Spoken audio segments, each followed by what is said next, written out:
Salut les zéros, cette fois on va parler du modificateur qui s'appelle XP Avoid, avoid comme éviter ou évitement en anglais, qui permet en fait à des particules d'éviter un objet avec un paramètre intéressant qui est la distance à partir de laquelle les particules se préoccupent d'éviter l'objet ou pas. Alors pour une fois, j'ai un tout petit peu avancé avant d'enregistrer. J'ai préparé un émetteur, c'est dingue. Alors on va mettre une sphère dans notre scène. Voilà, on a un émetteur qui envoie des particules. Résultat, les particules traversent la sphère. Ok, super. Donc si je veux que ces particules évitent la sphère, je vais rajouter un modificateur XP Avoid ici, ou par le menu XParticles comme d'hab, Modifiers, Motion, XP Avoid. Dans mon Avoid, maintenant qu'il est dans la scène, il va s'appliquer par défaut à tous les émetteurs et les groupes, sauf si on lui affecte un groupe. Alors on avait dans les versions précédentes de XParticles, on avait plutôt pour chaque modificateur, on avait une section dans laquelle on pouvait exclure des particules. Là c'est plutôt l'inverse. Ça s'applique depuis la version 3, ça s'applique sur toutes les particules par défaut, sauf si on indique un ou des groupes. Donc là on a Avoid, néanmoins dans Object. Dans la rubrique Object, il faut aller lui dire quoi. Là, on a une rubrique Objet, on va prendre la sphère, on va la mettre dedans. On peut mettre d'autres objets. Donc les paramètres ici, Detection Distance, donc distance de détection 100 cm. Donc les particules 1 mètre avant de rencontrer l'objet vont se préoccuper de la trajectoire qu'elles doivent suivre pour l'éviter. Puis on peut mettre une variation, ce qui rajoute quelque chose d'un petit peu plus naturel. Et puis un shell object, vous allez voir, je vais vous montrer, les particules essayent de changer de direction pour frôler l'objet avec lesquels elles ne veulent pas rentrer en collision. Donc elles vont le frôler, et grâce à shell object, on peut augmenter un petit peu la distance de passage des particules. Voilà. Ça, les particules s'écartent à une certaine distance. Si j'augmente la detection distance, elle commence à s'écarter plus tôt. Là par exemple je mets 2,64 m. Voilà. Et puis donc elles ont un angle d'attaque là qui est inférieur. Et si je réduis la distance, elles vont avancer tranquillement. Et puis quand elles arrivent à la distance indiquée, oula, il faut que je change de direction. Et puis si c'est un peu trop tard, elles peuvent carrément prendre des directions. Alors c'est pas un rebond, hein, elles prennent une direction pour éviter, qui peut être à l'opposé de la direction sur laquelle elles sont. Voilà. Alors l'évitement, ça fonctionne en dynamique, puisqu'on peut déplacer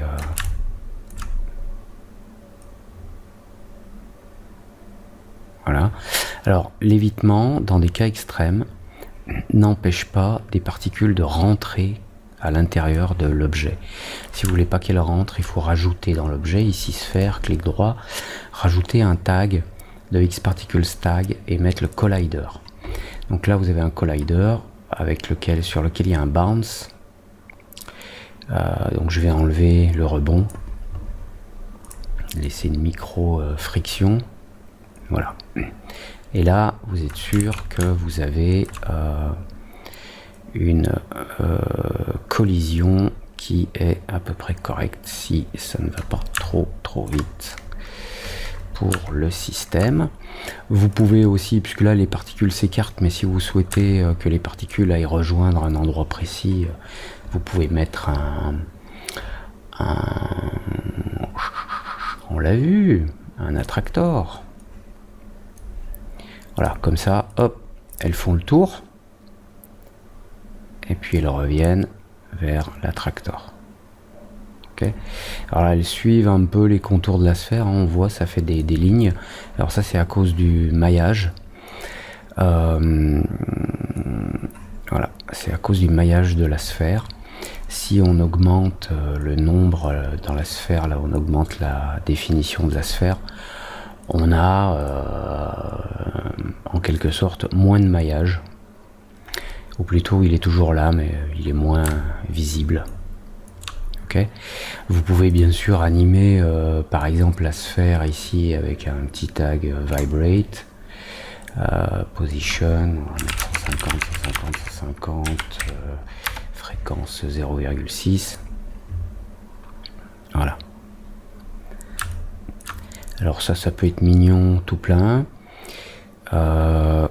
Si vous cachez par exemple maintenant la sphère, si vous la cachez au rendu, vous avez quand même des mouvements,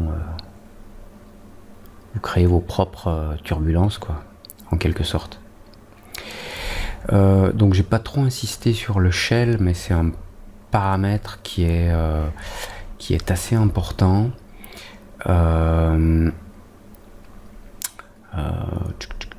vibrate, je vais l'enlever.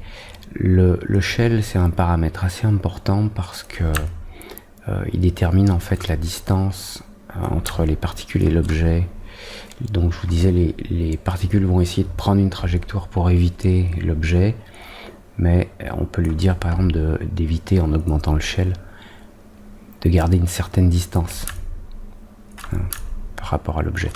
Je vais prendre un émetteur carré, je pense qu'on verra mieux, rectangulaire, je vais le descendre comme ça. Voilà. Là on voit que les particules gardent une certaine distance. Si je remets le shell à 1, voilà, elles s'en approchent plus. Donc ça marche, le shell marche avec un pas de 0,1 et vous pouvez jouer avec ce truc là. Yo, voilà, bah écoutez, on a fait le tour. Sachez que comme d'habitude, c'est cumulable avec d'autres effets, des turbulences, des machins et des trucs. Voilà. Allez, à très bientôt pour la suite. Ciao.